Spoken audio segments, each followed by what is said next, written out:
آپ سب خدا کا کلام اردو ترجمہ کے ساتھ کنگڈم ویژن گلوبل منسٹریز کے تعاون سے سن رہے ہیں۔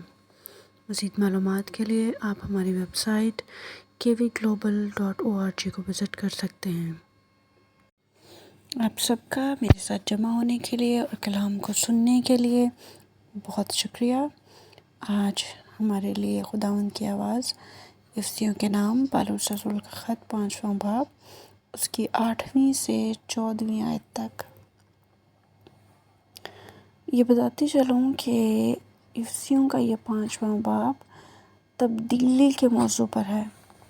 مسیح کے شاگرد ہوتے ہوئے ہمیں اپنی زندگیوں میں مسیح کی تعلیمات یعنی کلام مقدس کے مطابق تبدیلیاں لانا ہے،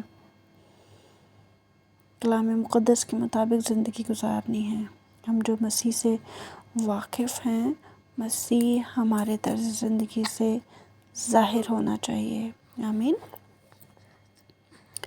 8ویں آیت میں درج ہے، کیونکہ تم پہلے تاریکی تھے مگر اب خداوند میں نور ہو، بس نور کے فرزندوں کی طرح چلو، اس لیے کہ نور کا پھل ہر طرح کی نیکی اور راست بازی اور سچائی ہے، اور تجربہ سے معلوم کرتے رہو کہ خداوند کو کیا پسند ہے۔ یہ ہم نے 8ویں، 9ویں اور 10ویں آیت پڑھی۔ یہ آیات ہمیں مسیح سے پہلے، مسیح کو قبول کرنے سے پہلے اور کی حالت بیان کرتی ہیں۔ مسیح سے پہلے ہم تاریکی میں تھے، مسیح کو قبول کرنے کے بعد ہم نور کے فرزند ہیں، بلکہ خدا ہمیں نور کہہ رہا ہے کہ مسیح میں تم نور ہو، اور ہمیں سکھا رہا ہے کہ ہمیں نور ہی کی طرح بننا ہے۔ آمین۔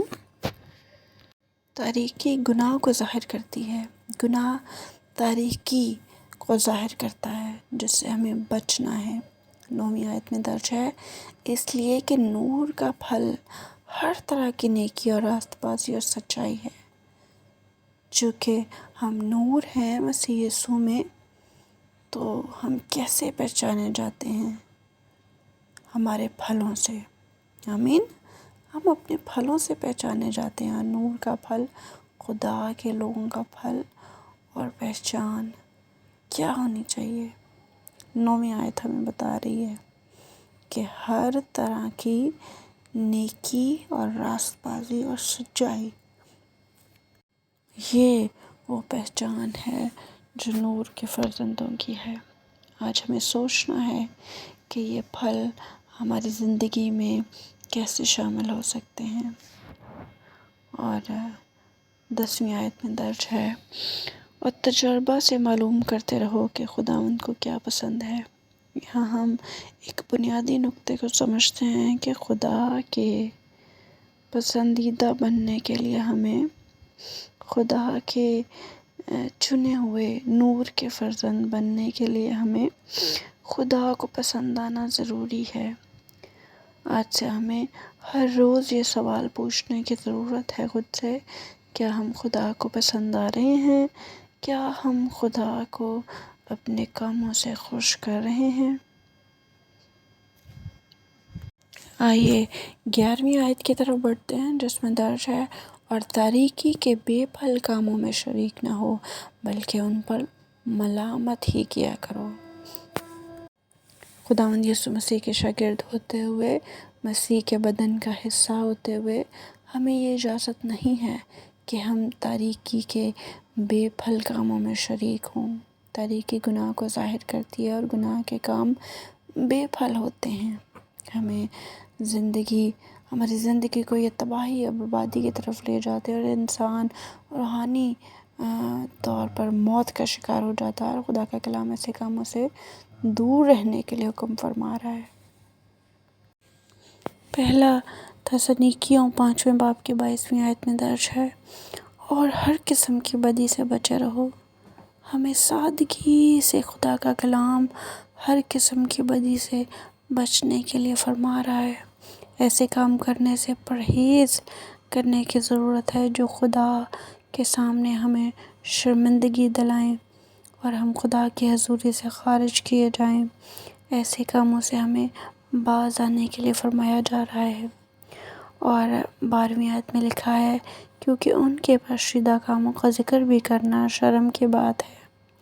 ہمیں صرف گناہ کرنا ہی نہیں ہے بلکہ اس سے باز رہنا ہے۔ گناہ کو اجازت نہیں دینی ہے کہ وہ ہمارے اندر آ سکے۔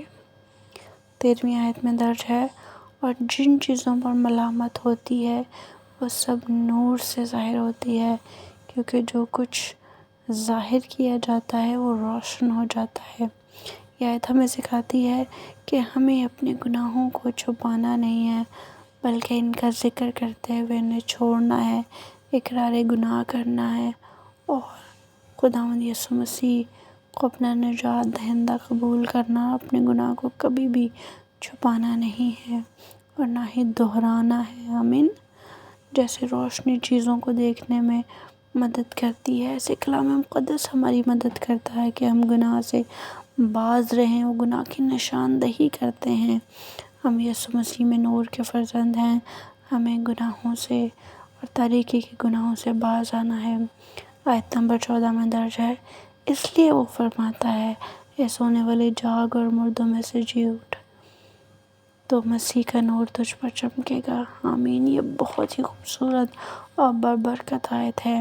اس آخری حصے میں دعوت ہے ان تمام کھوئی ہوئی روحوں کو، بھیڑوں کو کہ وہ نجات کو حاصل کر سکتے ہیں، وہ خداوند یسوع میں ہو کر ابدی نجات کا مزہ چکھ سکتے ہیں۔ اگر آج کوئی اپنے گناہوں کا اقرار کر کے یسوع مسیح کے پاس آتا ہے، اسے اپنا نجات دہندہ قبول کرتا ہے تو وہ اسے نور کا فرزند بنا دیتا ہے اور اس کی زندگی میں تاریکی اور گناہ نہیں رہتا۔ خداوند اس کلام کے ہم سب کو بہت برکت دے، اس پر عمل کرنے کی توفیق دے اور ہمیں ہر قسم کی بدی سے بچے رہنے کی توفیق دے۔ آمین۔